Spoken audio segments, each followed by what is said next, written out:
ವಿದ್ಯಾರ್ಥಿಗಳು ಕ್ರೀಡೆ ಅಭಿರುಚಿ ಬೆಳೆಸಿಕೊಳ್ಳಿ. Professor BS Mahadevaswamy. ವಿದ್ಯಾರ್ಥಿಗಳು ವಿದ್ಯಾಭ್ಯಾಸದ ಜೊತೆಗೆ ಕ್ರೀಡಾ ಅಭಿರುಚಿ ಬೆಳೆಸಿಕೊಳ್ಳಬೇಕೆಂದು ಸರ್ಕಾರಿ ಮಹಿಳಾ ಪ್ರಥಮ ದರ್ಜೆ ಕಾಲೇಜು ಪ್ರಾಂಶುಪಾಲರಾದ ಪ್ರೊಫೆಸರ್ ಡಾ BS ಮಹದೇವಸ್ವಾಮಿ ತಿಳಿಸಿದರು. ಶನಿವಾರ ಸಂಜೆ ಸರ್ಕಾರಿ ಮಹಿಳಾ ಪ್ರಥಮ ದರ್ಜೆ ಕಾಲೇಜು ಸಭಾಂಗಣದಲ್ಲಿ ಚಾಮರಾಜನಗರ ವಿಶ್ವವಿದ್ಯಾಲಯ ಕೊಳ್ಳೇಗಾಲದಲ್ಲಿ ಅಂತರ ಕಾಲೇಜು ಮಹಿಳಾ ಕ್ರೀಡಾಕೂಟದಲ್ಲಿ ಭಾಗವಹಿಸಿ ಖೋ-ಖೋ ಆಟದಲ್ಲಿ ಪ್ರಥಮ, ಬ್ಯಾಡ್ಮಿಂಟನ್ನಲ್ಲಿ ದ್ವಿತೀಯ, ಕಬಡ್ಡಿಯಲ್ಲಿ ತೃತೀಯ ಸ್ಥಾನ, ವಾಲಿಬಾಲ್ ತೃತೀಯ ಸ್ಥಾನ, ಥ್ರೋಬಾಲ್ ತೃತೀಯ ಸ್ಥಾನ ಗಳಿಸಿದ ವಿದ್ಯಾರ್ಥಿನಿಗಳಿಗೆ ಸನ್ಮಾನಿಸುವ ಕಾರ್ಯಕ್ರಮದಲ್ಲಿ ಮಾತನಾಡಿದ ಅವರು, ಸ್ಪರ್ಧೆಯಲ್ಲಿ ಸೋಲು ಗೆಲುವು ಭಾಗವಹಿಸುವ ಅಭಿರುಚಿ ಬೆಳೆಸಿಕೊಳ್ಳಬೇಕೆಂದು ತಿಳಿಸಿದರು. ಚಾಮರಾಜನಗರ ವಿಶ್ವವಿದ್ಯಾಲಯ ದೈಹಿಕ ವಿಭಾಗದ ನಿರ್ದೇಶಕರಾದ ಡಾ ಶಾಂತರಾಜ್ ಮಾತನಾಡಿ, ನಿರಂತರ ಅಧ್ಯಯನದಿಂದ ಯಶಸ್ವಿ ಮಾಡಲು ಸಾಧ್ಯ.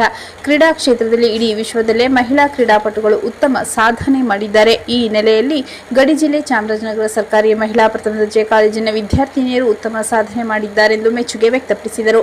ಪ್ರಾಂಶುಪಾಲ ಹಾಗೂ ನುರಿತ ದೈಹಿಕ ಶಿಕ್ಷಕರ ಮಾರ್ಗದರ್ಶನದಲ್ಲಿ ಭಾಗವಹಿಸಿದ 35ಕ್ಕೂ ಹೆಚ್ಚು ವಿದ್ಯಾರ್ಥಿಗಳು ಬಹುಮಾನ, ಪ್ರಶಸ್ತಿ ಪತ್ರ ಗಳಿಸಿದ್ದಾರೆಂದು ತಿಳಿಸಿದರು. ಕ್ರೀಡಾ ಸಲಹಾ ಸಮಿತಿ ಸದಸ್ಯ ಶ್ರೀ ವರಮಹಾಲಕ್ಷ್ಮಿ, ಸಾಂಸ್ಕೃತಿಕ ಕ್ರೀಡಾ ಸೇವಾ ಸಂಸ್ಥೆ ಅಧ್ಯಕ್ಷ ಜಿ ಬಂಗಾರು ಮಾತನಾಡಿ, ಕ್ರೀಡೆ ಕೂಟದಲ್ಲಿ ಸಾಧನೆ ಮಾಡಿದ ಎಲ್ಲಾ ವಿದ್ಯಾರ್ಥಿನಿಯರಿಗೆ ಅತಿ ಶೀಘ್ರದಲ್ಲಿ ನಮ್ಮ ಸಂಸ್ಥೆ ವತಿಯಿಂದ 2026ರ ವಿದ್ಯಾರ್ಥಿ ರತ್ನ ಪ್ರಶಸ್ತಿ ನೀಡುವುದರ ಜೊತೆಗೆ ಮಳೆಗಾಲ ಹಾಗೂ ಬೇಸಿಗೆಗಾಲದಲ್ಲಿ ಅನುಕೂಲವಾಗಲು ಉಚಿತ ಛತ್ರಿ ನೀಡಲಾಗುತ್ತದೆ ಎಂದು ತಿಳಿಸಿದರು. ಕಾರ್ಯಕ್ರಮದಲ್ಲಿ ಪ್ರೊಫೆಸರ್ ಡಾ ಬಿಆರ್ ಜಯಣ್ಣ, ಲಿಖಿತ ಎಸ್ ಅನುರಾಧ, ರೂಪಾದೇವಿ, ಕೃಪಾ, ಡಾ ಆರ್ ಪ್ರಸಾದ್, ಮಂಜುನಾಥ್, ಎಂಸಿ ಪರಮೇಶಿ, ಕ್ರೀಡಾಕೂಟದ ತಂಡದ ನಾಯಕಿ ಬಿಂದುಶ್ರೀ, ರೋಹಿಣಿ, ವೇದನಾ, ಸಂಜನಾ, ಮಾನಸ ಹಾಗೂ ಇತರ ಕ್ರೀಡಾಪಟುಗಳು ಹಾಜರಿದ್ದರು.